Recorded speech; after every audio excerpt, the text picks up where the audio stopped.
titulado Solo a Dios sea la gloria. Y me gustaría comenzar diciendo que el diablo trabaja mucho en medio del temor y el terror. Por eso deambula tanto el terror en medio de estos tiempos. Por eso se celebra, fíjate que lo que en principio empieza como una fiesta de Halloween aparentemente pacífica y bondadosa y buena, pero realmente todo el mundo la utiliza, a los niños les visten de brujas, de muerte. Yo no sé vosotros, pero en el vecindario todo el mundo tiene telas, calaveras, realmente es un culto al final a la muerte y al terror. Pero es que el diablo trabaja muy bien bajo las armas del terror y el temor. Porque cuando tú aterrorizas, intimidas, y escúchame muy bien, joven, cuando tú te dejas aterrorizar e intimidar por las cosas de este mundo, uno se va encogiendo y piensa que ni va a llegar a nada, ni va a lograr nada, ni va a conseguir nada, ni se puede fiar de nadie, y entras en un bucle de uno se está autoconsumiendo.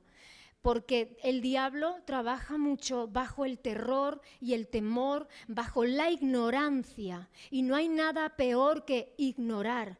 Y el cristiano que ignora las sagradas escrituras es como cualquier persona del mundo. Porque lo que a ti te diferencia, la fe que vence al mundo, es Cristo en nosotros. Ven conmigo a 1 de Juan, capítulo 5.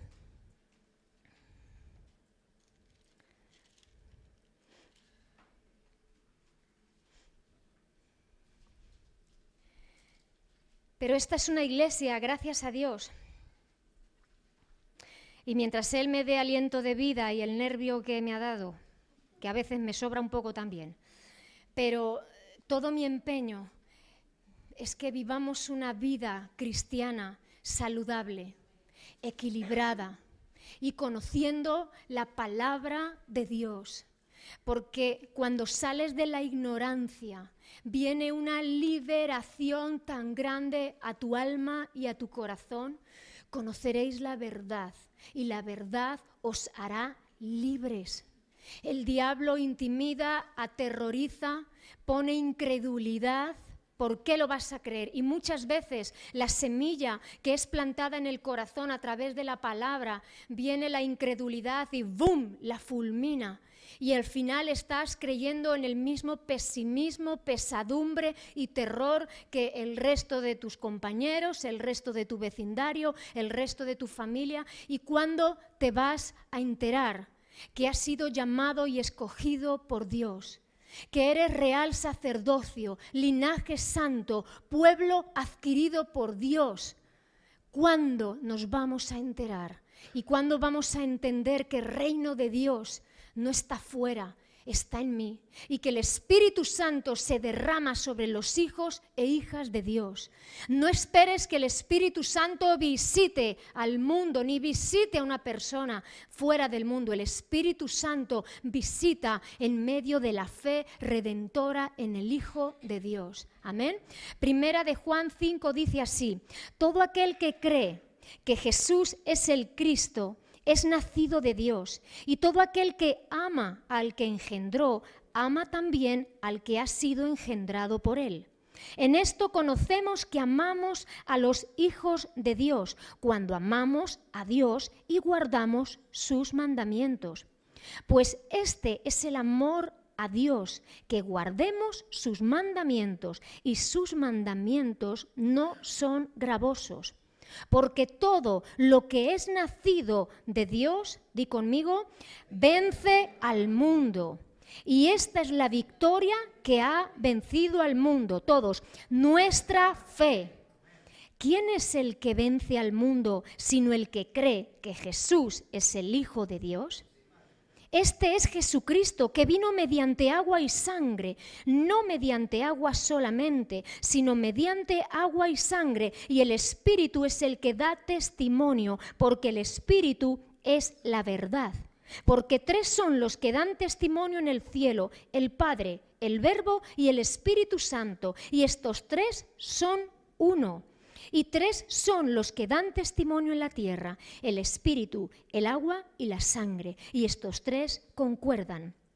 Si recibimos el testimonio de los hombres, mayor es el testimonio de Dios, porque este es el testimonio con que Dios ha testificado acerca de su Hijo. El que cree en el Hijo de Dios tiene el testimonio en sí mismo. El que no cree a Dios le ha hecho mentiroso, porque no ha creído en el testimonio que Dios ha dado acerca de su Hijo. Y este es el testimonio que Dios nos ha dado: vida eterna, y esta vida está en su Hijo. El que tiene al Hijo tiene la vida. El que no tiene al Hijo de Dios no tiene la vida. Estas cosas os he escrito a vosotros, que creéis en el nombre del Hijo de Dios, para que sepáis que tenéis vida eterna y para que creáis en el nombre del Hijo de Dios. Y esta es la confianza que tenemos en Él, que si pedimos alguna cosa conforme a su voluntad, Él nos oye. Y si sabemos que Él nos oye en cualquier cosa que pidamos, sabemos que tenemos las peticiones que le hayamos hecho. Si alguno viere a su hermano cometer pecado que no sea de muerte, pedirá y Dios le dará. Esto es, para los que cometen pecado que no sea de muerte. Hay pecado de muerte, por el cual yo no digo que se pida. Toda injusticia es pecado, pero hay pecado no de muerte. Sabemos que todo aquel que ha nacido de Dios no practica el pecado, pues aquel que fue engendrado por Dios le guarda y el maligno no le toca. Sabemos que somos de Dios y el mundo entero está bajo el maligno, pero sabemos que el Hijo de Dios ha venido y nos ha dado entendimiento para conocer al que es verdadero, y estamos en el verdadero, en su Hijo Jesucristo. Este es el verdadero Dios y la vida eterna. Hijitos, guardaos de los ídolos. Amén. Cuando uno lee la palabra de Dios por sí sola cobra vida. Y Dios nos ha dado un entendimiento. Mira, iglesia, Dios trabaja en lo sobrenatural, pero Dios no es un Dios místico al punto que tengas que interpretar qué me habrá querido decir Dios.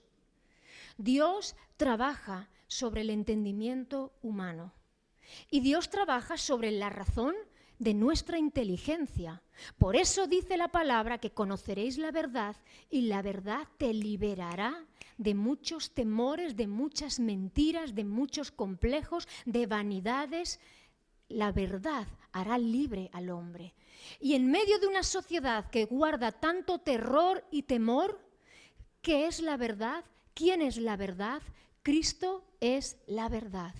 Quiero resaltar algunos puntos.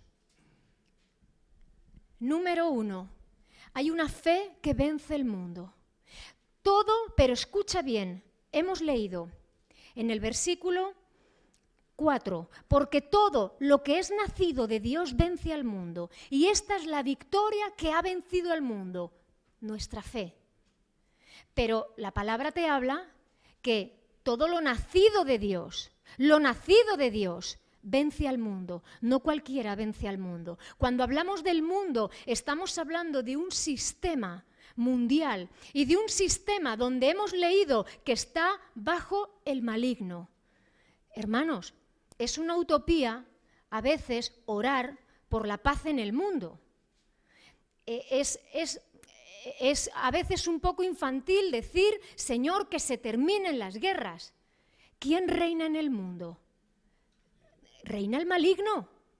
Todo está bajo una influencia demoníaca y satánica, porque el diablo cuantas más almas arrebate y se lleve al infierno, mejor. Y los tiempos van avanzando y uno se piensa que todo va a mejorar.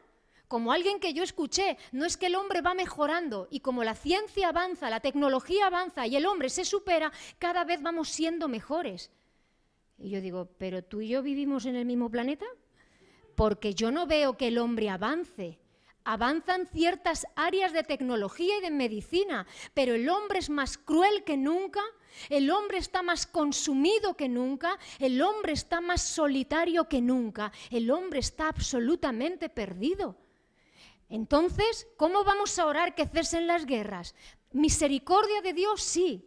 Sí, claro que sí. Señor, misericordia por Ucrania, misericordia por la gente que sufre. Pues claro que sí, pero hay una realidad, que el mundo entero está bajo la influencia del maligno. Un hermano me enviaba una noticia que en Seúl, en esta noche, celebrando a Halloween, en una estampida no de animales, sino de personas, al final ha habido avalanchas y iban por 151 muertos en la mañana. Y al final la gente, en medio de celebraciones y encima celebrando a la muerte y al pecado, tú imagínate cuál es el destino de todos esos jóvenes, entre 19 y 25 años. Gente muerta en segundos, pisoteada, asfixiada, y el diablo, o sea, tiene unas puertas tan grandes que miles y miles están pasando por esas puertas. Pero la palabra de Dios está diciendo que todo lo que nace de Dios vence al mundo. Y lo que vence al mundo en medio del temor, del terror, de la angustia, de la enfermedad, todo lo que vence es Cristo, es la fe en Él. ¿Qué es lo que hace que un hijo de Dios pueda levantar su cabeza y su mirada y pueda sobrevivir en medio del oleaje de este mundo? La fe en Cristo, la fe en el Hijo de Dios. Fíjate que Jesús, hablando con un principal sacerdote de la sinagoga de su tiempo, un hombre versado en la ley, en el conocimiento de la ley, llamado Nicodemo, que viene de noche para hablar con Jesús en Juan 3, y le está diciendo: Rabí, sabemos que tú eres Dios, porque nadie puede hacer las obras que tú haces. Y Jesús le mira, y algo que me gusta del Señor es que Él podía estar con gente absolutamente sencilla y llana del pueblo, como podía estar con jerarquías y con gente de una alta posición. Aprovecho para decirte, iglesia, edúcate y fórmate, porque tú no sabes con quién Dios te va a poner a hablar. Y no me digas que vienes de un barrio de no sé dónde, y no me digas que tu familia siempre ha sido sencilla, me da igual. Yo me crié en un Villaverde Alto, y cuando yo iba a la universidad en la zona de Madrid por Conde de Peñalver, a mí me miraban algunos oseas y me decían: ¿pero que tú eres de Villaverde? Es que yo no entiendo cómo tú puedes haber vivido en Villaverde, porque la educación que el Señor me estaba dando, mi empeño también en conocer y en saber y en poder ampliar mis conocimientos, me hacía poder estar a la altura de cualquier persona que se hubiese criado en las mejores cunas. Prepárate, iglesia, y fórmate. No mires a tu sencillez ni a tu poca preparación, ni porque eres español o porque no lo eres o porque vienes de fuera. Involúcrate, crece, estudia, prepárate, arréglate. No vengamos con pantalones rotos a la iglesia. No vengamos de cualquier manera. Ven a la casa de Dios arreglado, con una buena presencia, y no te hablo ni de Gucci ni de Chanel, que no estoy hablando de eso. En sencillez, pero que tú siempre seas una persona que se arregle para estar presentable en cualquier sitio. Eso se ve, la persona que se esfuerza por decir: Señor, aquí estoy yo, y aquí está mi vida, y donde tú me lleves. Pero no me salgo. Jesús habla con Nicodemo, y Jesús le dice: Nicodemo, para ver el reino de Dios te es necesario nacer de nuevo. Señor, ¿pero puede un hombre volver de nuevo al vientre de su madre y nacer de nuevo? Y Jesús le dice: lo que es de la carne, carne es, pero lo que es del espíritu, espíritu es. Hay que nacer del agua y del espíritu. Nacer de nuevo del agua y del espíritu. El Señor le estaba diciendo, porque el agua trae vida, calma la sed y trae limpieza. Y lo que hace cuando viene Cristo a la vida de una persona, que lo primero que hace es que trae limpieza espiritual a tu alma, te limpia, te purifica. Y es del Espíritu, el Espíritu Santo es el único que puede producir la convicción de pecado. Y esa parte es algo sobrenatural que hace Dios sobre la vida del cristiano. La nueva naturaleza, el nuevo nacimiento, no es reformar mi vida vieja. ¿Me escuchas? No es que yo antes era mala y ahora soy más buena. Cuando Cristo viene a la vida de una persona, no está mejorando su naturaleza, está cambiando de nuevo y parte de cero, nacido de nuevo del agua, porque el agua limpia, el Espíritu Santo va a traer limpieza y el Espíritu Santo va a llenar tu vida y tu corazón. Y Nicodemo está diciendo, ¿pero cómo puede producirse eso? Nicodemo, mira el viento. Sabes que hay viento, pero no sabes ni de dónde viene, ni a dónde va. Así es todo aquel que es nacido del Espíritu, porque no es algo físico, es algo espiritual, que el Señor cambia en la vida y en el corazón de una persona para nacer de nuevo en Cristo. Y el Señor le dice aún más a Nicodemo, y él lo iba a entender, así como la serpiente, como Moisés levantó la serpiente en el desierto, así es necesario que el Hijo del Hombre sea levantado para que todos los que crean en él tengan vida eterna. Tal vez para ti no tiene sentido, pero para un judío enseñado en la Torá y en la ley tenía mucho sentido, porque en Números 21, cuando el pueblo de Israel sale de Egipto y está caminando en el desierto, y el tiempo de desierto es duro, nadie quiere desiertos en su vida. Nadie quiere pasarlo mal, nadie quiere sufrir, pero el desierto es necesario porque el desierto trata el carácter, la vida y el corazón.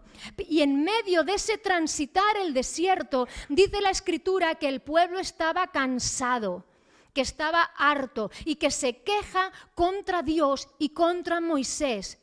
¿Para qué nos habéis sacado de Egipto? Allí por lo menos comíamos bien, pero en este desierto no tenemos ni pan ni agua, y mira este pan liviano que nos has dado. Hablando del maná, de la provisión de Dios. Dios estaba proveyendo y Dios estaba dando ese pan que caía del cielo y no les estaba faltando de nada, pero se cansan, se hastían. Estoy harto de este desierto. Tendrás desierto mientras Dios así lo quiera para nuestras vidas. Por eso cuando cantamos tú eres bueno.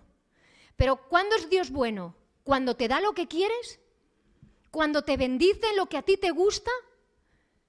¿No será Dios bueno en todo tiempo, aun cuando te enseña en medio de la dificultad? Y Dios le estaba diciendo, cuando sucede eso, dice que salen serpientes ardientes. Si lees Números 21, lo leerás. Salen serpientes ardientes, serpientes venenosas, y empiezan a morder a todo el pueblo. Dice que miles cayeron en ese día. Y que llegó el pueblo y habló con Moisés y le dijo, perdónanos, dile a Jehová que nos perdone, porque sabemos que nos hemos quejado contra él injustamente. Pídele a Dios que nos perdone y que aparte este gran mal. Y Jehová, Dios que oye. Y cuando la palabra de Dios habla de que Dios oye, está diciendo que Dios responde. No es el mero oír, te he oído, ya veré lo que hago. Cuando la palabra de Dios dice y oye mi oración, es que Dios responde. Responde, di conmigo, Dios responde. Dios me responde. Y le dice, hazte una serpiente de bronce, simula una serpiente venenosa de bronce y ponla sobre un mástil, para que cada vez que salga una serpiente y pique a alguno del pueblo de Israel, mirando a esa serpiente, sea sanado y viva. Esa serpiente simboliza el pecado juzgado. Cuando Jesús le está diciendo a Nicodemo, es necesario que así como Moisés levantó la serpiente, de la misma manera es necesario que el Hijo del Hombre sea levantado para que todo aquel que crea en él tenga vida eterna. De la misma manera que el pueblo había sido picado por una serpiente y mirando a ese pecado juzgado, era sanado y vivía, cuando tú y yo miramos a Cristo, somos sanados y vivimos. Cuando tú y yo tomamos de referente a Cristo nuestro Señor, vivimos, pero solamente aquel que nace de Dios y nacemos de nuevo en Cristo, es esa fe que va a vencer al mundo en medio de las dificultades. Número 2. El que tiene al Hijo tiene la vida. El que no tiene al Hijo no tiene la vida. Forma parte de la misma explicación que estamos dando. Para tener vida, tú tienes que tener a Cristo morando en tu vida y en tu corazón. Tiene que haber esa aceptación de Dios en tu vida, de la obra y del sacrificio de Cristo. El que tiene a Cristo tiene la vida. El que no tiene a Cristo no tiene la vida. Y dice, y confiamos, número 3, y confiamos que todo lo que le pidamos a Dios, bajo su voluntad, Él nos oye, Él nos responde.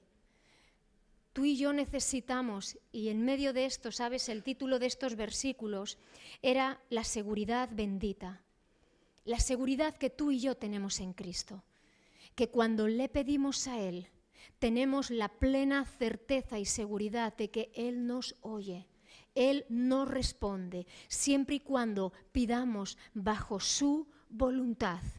No vayamos a pensar que Dios está al servicio del hombre. No vayamos a pensar ni por un momento que Dios te obedece a ti. No lo pienses porque no es real. Hoy en día hemos hecho el cristianismo que encaje en nuestra vida, lamentándolo mucho y viendo el panorama evangélico y cristiano a nivel mundial. Parece que la Iglesia quiere encajar a Dios en sus planes y parece que es un Dios bendiciendo a las peticiones de lo que los hombres quieren. Pero claro, como pronuncias el nombre de Dios, parece que es Dios quien lo está haciendo. Cuando hoy se levantan muchas voces de decreto, declaro, y yo digo, y yo establezco, perdona, ¿desde cuándo estamos por encima de Dios o tú y yo le decimos a Dios lo que Él tiene que hacer? Él es Dios todopoderoso y todo aquello que tú le pidas y que esté bajo su voluntad y por su gracia y por su amor, Él te lo dará. Pero siempre y cuando tú tengas al Hijo. El que tiene al Hijo tiene la vida. El que no tiene al Hijo no tiene la vida. Y el que no ha nacido de nuevo, el que no nace de Dios, no va a vencer a este mundo ni a las dificultades de este mundo. Hay mucha gente en las iglesias que aparenta una fe. Hay gente que exterioriza, que puede venir, dar palmas, levantar las manos, pero su corazón no ha confesado a Cristo ni se ha arrepentido de sus pecados. Y mientras tú y yo pensemos que lo que estamos haciendo está bien y que no necesitamos rendir nuestras vidas a Cristo, no tendremos una nueva naturaleza en Él. Pero aparentemente parece que todos somos iglesia, pero solamente el que tiene al Hijo tiene la vida. Nacer de nuevo por el agua, por el Espíritu y por la sangre de Cristo derramada en la cruz del Calvario. ¿La sangre qué simboliza? Simboliza la vida. No vayas a pensar que por el color, porque es un color rojo, y por la sangre que fue derramada. La sangre de Cristo representa la vida de Cristo. Cuando falleció mi abuela, Jacinta, hace muchos años, ella falleció en nuestra casa. Lo digo porque yo no tengo mucha cultura de visitar muchos sitios ni muchos cementerios, por así decirlo, o fallecimientos. Yo voy a los justos y necesarios. Pero yo recuerdo a mi abuela que fallece en nuestra casa. Y en aquel momento pues viene además, viene la aseguradora, monta todo, pero ahí estaba el cuerpo de mi abuela. Y yo que era así, todos se marchan y yo llego a mi abuela y la empiezo a tocar y la abro hasta el labio. Y yo, ¡oh! Porque del impacto de ver a una persona fallecida, fría como un témpano, un cuerpo muerto, ¿qué es lo que tiene? Que no fluye la sangre, que no fluye la vida. Es la lógica, es la diferencia entre un muerto y un vivo. Porque donde la sangre fluye, ahí hay vida. Mira, te puede faltar un brazo, un hombro, te puede faltar, pero donde la sangre está fluyendo en un cuerpo, ahí hay vida. Y la sangre simboliza la vida, y es la vida de Cristo la que es puesta en la cruz del Calvario, la que nos trae vida. Por eso el testimonio es el Espíritu, el agua y la sangre, porque la sangre es vida. Cristo derramándose en la cruz del Calvario para darme a mí la salvación, cargando mi pecado, cargando mi dolor, cargando con el peso de muerte, de esclavitud al pecado. Por eso cuando yo vivo, vivo a Cristo y vivo a la vida, y ya no somos esclavos del pecado, ni el pecado nos domina. Por eso está diciendo los que practican y viven en la vida, pero no todos van a querer venir a la vida. El Señor Jesús dijo: de tal manera amó Dios al mundo que ha dado a su Hijo unigénito, para que todo aquel que en Él crea no se pierda, mas tenga vida eterna. Pero no envió Dios al mundo a su Hijo para condenarlo, sino para que a través de Él todos sean salvos. Pero la luz vino a los hombres, y los hombres amaron más las tinieblas que la luz. Juan 3, del 17 al 21. Los hombres amaron más las tinieblas de la luz, y no vinieron a la vida ni a la luz para que sus obras no fueran mostradas. Pero Cristo viene a traer vida, y tú y yo escogemos si acercarnos a la vida que da Cristo o mantenernos en la oscuridad. Y ahí viene la condenación. Por eso hemos leído, ese será el número 4. Cuando dice: yo no digo que oremos por pecados que no sean de muerte. Y no has leído eso y has dicho: ¿pecados de muerte? ¿Que no oremos por un pecado? ¿Hay pecados de muerte? Lo hemos leído. Hay pecados que no son de muerte, pero hay pecados que son de muerte, y dice el apóstol Juan: y por esto no digo yo que se pida. Y yo cuando lo leí dije: ay madre, que hay pecados, que puedo cometer un pecado y esto es de muerte.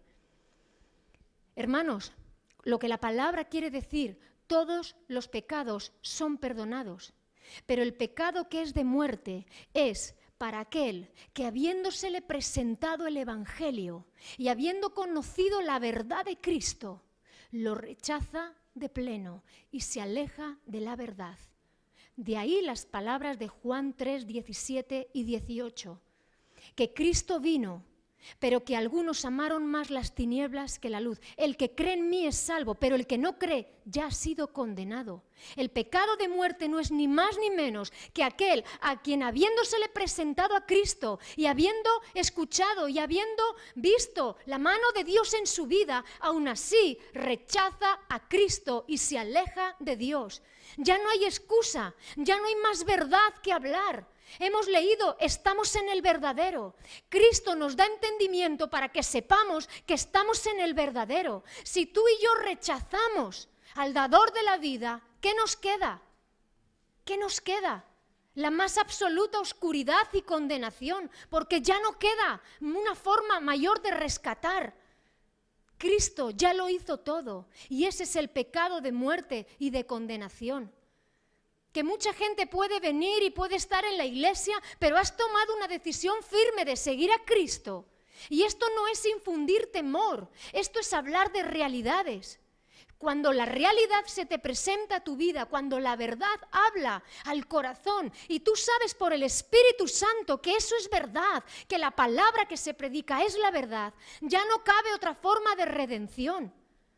Vete y vive tu vida, pero que sepas que ya no hay otra forma de redención. Cristo es hoy y es ahora para el que le recibe, para el que escucha su voz. He aquí el tiempo aceptable, he aquí el día de salvación. No digas, ahora soy muy joven, tengo que divertirme. Yo sé de una joven de nuestra iglesia que ella dijo claramente: sé que Dios está, estoy bien aquí, sé que cada vez que vengo estoy muy a gusto en el grupo de jóvenes, pero yo siento que quiero vivir mi vida. No la volvimos a ver más. Está bien, ¿quieres vivir tu vida fuera de Dios? Te vas a exponer, porque todo el mundo está bajo el maligno y esta sociedad está bajo el maligno. Y solamente la palabra de Cristo, cuando Él nos ha dicho, y aquel que cree en el que ha sido engendrado, está hablando de la persona de Jesucristo. Jesucristo le guarda y el maligno no le toca. Jesucristo le guarda y el maligno no le toca. Hay una seguridad bendita que tenemos en Cristo, que yo sé que voy a pasar por situaciones adversas, que yo sé que voy a tener probablemente conflictos, pero a mí el diablo no me puede tocar, porque yo estoy cubierto por Cristo. Él me cubrió y el maligno no me toca. ¿Tú estás seguro en esta tarde que estás en Cristo? Que hay una vida nueva que tú has decidido comenzar en Cristo. No ser mejor persona, no te estoy hablando de ser mejor persona, que algunos se consuelan con eso. Soy buena persona, no mato a nadie, no hago daño a nadie. No es suficiente con ser buena persona. La naturaleza de Cristo es nacer de nuevo, limpio por Cristo, limpio por su sangre preciosa. Y la vida de Cristo fluyendo en el creyente, eso es un cambio radical. No te digo que te haga mejor, te digo que comienzas una vida nueva. Y si tú no has experimentado esa vida nueva, necesitas entrar en la presencia de Dios con un corazón arrepentido y decirle: Jesucristo, lávame mis pecados y ayúdame y guíame, porque el maligno no me tocará siempre y cuando yo esté cubierto por Cristo. Y Él me guarda y el maligno no me toca.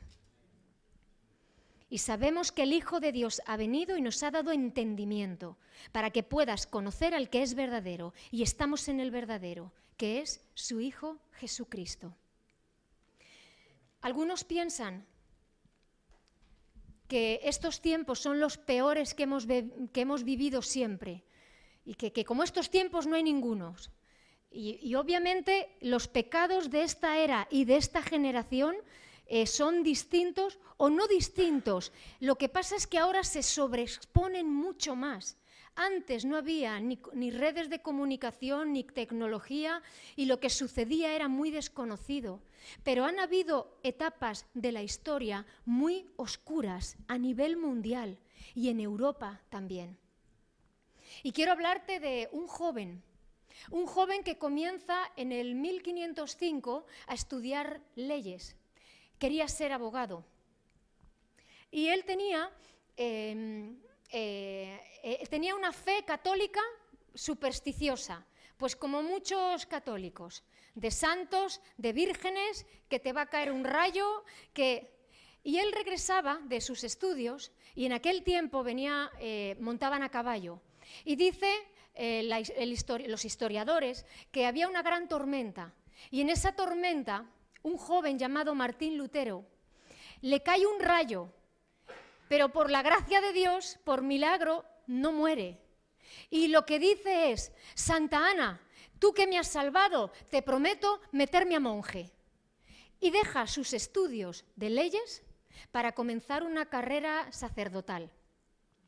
En el 1507, este joven es ordenado sacerdote, va a dar su primera cita, su primera misa, pero tiene tal desconocimiento de las Escrituras, desconoce tanto y su evangelio era tan supersticioso, católico supersticioso, que en la primera misa que él da en el 1507, levantando la hostia consagrada y el cáliz, y él dice: este es el cuerpo y la sangre de Cristo, con un desconocimiento total, se siente tan avergonzado que en ese momento se para la misa y él se tiene que marchar.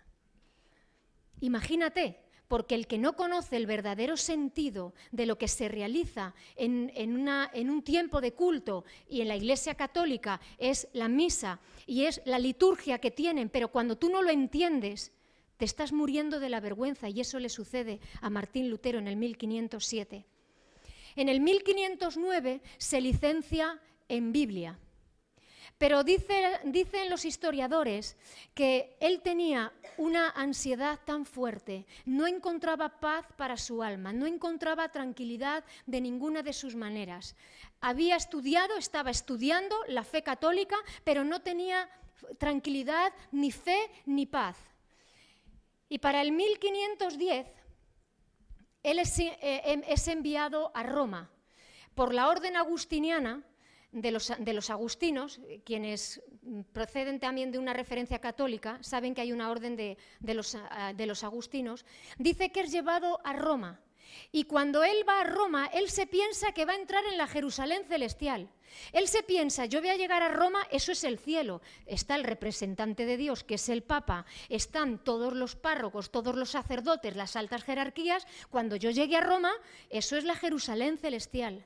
Y se queda aterrado de la corrupción moral, civil, política, se queda aterrado. Y ya no solamente de la parte social, sino dentro de la parte de la Iglesia. Y él comienza a luchar y tratar de rebatir, y él podía soportar hasta cierto punto la corrupción moral, pero lo que ya no soportaba era toda la parte de las dispensas que se hacían, de todas las gulas papales que se hacían. Y cuando llega a Wittenberg, tenía sus compañeros, dicen los historiadores, que tenía sus compañeros locos, porque él no encontraba paz. Ni dando misas, no encontraba paz. Y dice que pasaba de 2 a 3 horas confesándose todos los días. Y que salía del confesionario y que iba a mitad del templo y se daba la vuelta, porque todavía necesitaba seguir confesando. Era un desazón de alma. Y hermanos, recuerda que la búsqueda de Dios comienza por un vacío de alma muy fuerte. Y la religión no salva. La religión no salva. La religión no te salva, ni te quita ese desazón de alma. Solamente la vida de Cristo morando en ti trae un cambio por completo. Y este hombre, este jovencito, dice que las personas que tienen su jerarquía superior le dicen, mira, estudia un poquito más la Biblia. Y él se pone a estudiar salmos y trae enseñanza de salmos. Pero luego sigue con esa desazón y le dicen, sigue estudiando la Biblia. Y empieza a enseñar libro de Romanos. Claro, el que empieza a leer la Biblia, y en aquel tiempo nadie leía la Biblia, solamente eran los credos católicos, solamente era lo que los curas establecían. Y allí había misas, pero una detrás de otra, porque lo que querían eran dinero para seguir construyendo sus templos. Así que se aprovechaban de todo el pueblo y de toda la gente para sacarles todo el dinero posible. Y él empieza a enseñar Romanos y empieza a leer. No me avergüenzo del Evangelio porque es poder de Dios para salvación a todo aquel que cree. El justo por la fe vivirá. La salvación es por gracia y no por obras, para que nadie se gloríe. Hermanos, cuando sales de la ignorancia, tu mente y tu corazón despiertan. Y él empieza a enseñar estas verdades. Y termina el libro de los Romanos y comienza a enseñar Gálatas. Oh Gálatas insensatos, habiendo empezado por el Espíritu, ¿ahora vais a terminar en la carne? Vosotros que se os ha presentado a Jesucristo y este resucitado, ¿vais a volver a las obras de la ley? Si Cristo ha resucitado, vivid bajo la gracia de Dios. Y empieza a darse cuenta que había tanta ley metida, tantos rudimentos, tanta religiosidad metida. Y te digo una cosa, el legalismo y la religiosidad pueden ahogar tanto la vida de una persona y pueden machacar tanto a una ciudad, a un pueblo, a una nación. Mira, tanto o más que el pecado, porque el pecado, el que lo desconoce, ahí lo lleva. Pero cuando tú estás subyugado bajo el temor y la palabra de Dios puede ser poder, pero puede ser muy destructiva si no la sabes interpretar o si la empleas para manipular a las vidas y a los corazones, o a imponer pesadas cargas que tú ni con un dedo podrías llevar. Cuando tú y yo imponemos cargas y decimos a los demás, haz esto porque tienes que hacerlo, sin llegar al entendimiento, y Juli lo predicó este miércoles, si puedes, coge la predicación, porque habla también acerca de que cuando evangelizamos, la presión no es buena, presenta a Cristo, pero no podemos obligar a que la gente entre en una conversión forzosa. Pero si hemos dicho que el nacido de nuevo es por agua y por el Espíritu, es el Espíritu Santo quien convence. Y da igual cómo tú le presentes a una persona, es la decisión de una persona de seguir a Cristo o decidir que no le va a seguir. Pero tú sigue tu camino. Y Martín Lutero está leyendo el libro de Gálatas y está enseñando Gálatas. Empezando por el Espíritu, vais a terminar por la carne. La gracia de Dios es suficiente. Y termina con el libro de Gálatas y va a empezar por Hebreos. Para ese momento yo creo que los latidos de corazón de Martín Lutero van a 150, porque está leyendo la palabra y se le está abriendo un mundo cristiano y verdadero, siguiendo al Dios verdadero, al Dios único y verdadero, que está diciendo, pero ¿dónde estoy yo metido? Y tenía una desazón tremenda. Libro de Hebreos habla acerca de Jesucristo como nuestro sumo sacerdote. Cristo fue el que una vez entró derramando su sangre en la cruz del Calvario. Cristo entró y nos hizo justos y santos. Ya no es necesario que ningún sacerdote, ni que nos confesemos delante de Él, ni que ofrezca expiación por nuestros pecados como se hacía en el Antiguo Testamento. Cristo nos limpia y nos purifica cada vez que tú entras y comienzas a orar y a clamar y pedir la sangre de Cristo sobre tu vida y el perdón de pecados sobre tu vida. Dice la Escritura que le manda llamar, la historia, le manda llamar el Papa. Esto ya será por el 1512, 15 más o menos. Le manda llamar al Papa y cuando está subiendo unas escalinatas que hay en Roma, en esas escalinatas decían que quien subía peldaño a peldaño de rodillas y en cada peldaño rezaba un Padre Nuestro, había un alma del purgatorio que salía. Pues ya te puedes poner tú peldaño a peldaño subiendo una escalinata hasta llegar a donde está el Papa. Y Martín Lutero iba a mitad de camino y el pobre hombre pensaba, si al menos fuera por mis padres. Pero es que no está ninguno de los dos muertos, no voy a sacar a ninguno del purgatorio. Estoy aquí subiendo peldaño a peldaño, rezando un Padre Nuestro y sacando a no sé quién de no sé dónde. Y cuando ya casi está llegando, dice que escucha una voz tronadora en su cabeza que retumba y le dice, el justo por la fe vivirá.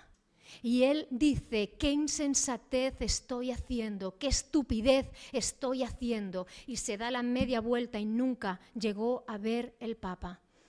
En el 1517 es donde Martín Lutero clavará las 95 tesis en la iglesia de Wittenberg, denunciando las gulas papales y todos los abusos que se estaban haciendo dentro de la iglesia católica. Todo legalismo, religiosidad, todo lo que estaba movilizando a las almas a estar consumidas y subyugadas por la manipulación del hombre, pero no por la libertad gloriosa de los hijos de Dios, que es lo que tenemos tú y yo a día de hoy. De ahí salieron las 5 solas. Mañana, día 31 de octubre, que es mañana lunes, se hará es el día de la Reforma Protestante.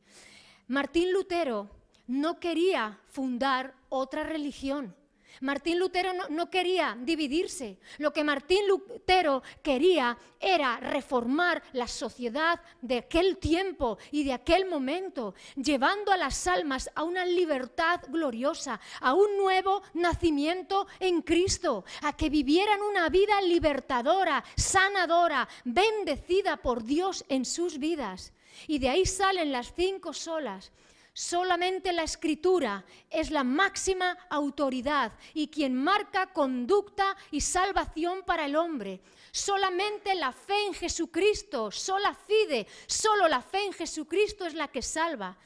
La salvación es sola gratia, solo por la gracia de Dios y no por obras. No tengo que ser mejor persona. Es más, está hablando que el que practica la luz y el que vive en la luz. Iglesia, solo la gracia y no por obras. Está hablando también, solo a Dios sea la gloria, porque la conversión es un acto divino y poderoso de Dios sobre la vida del hombre. Hay un evangelio que es transformador. Me quedaba una.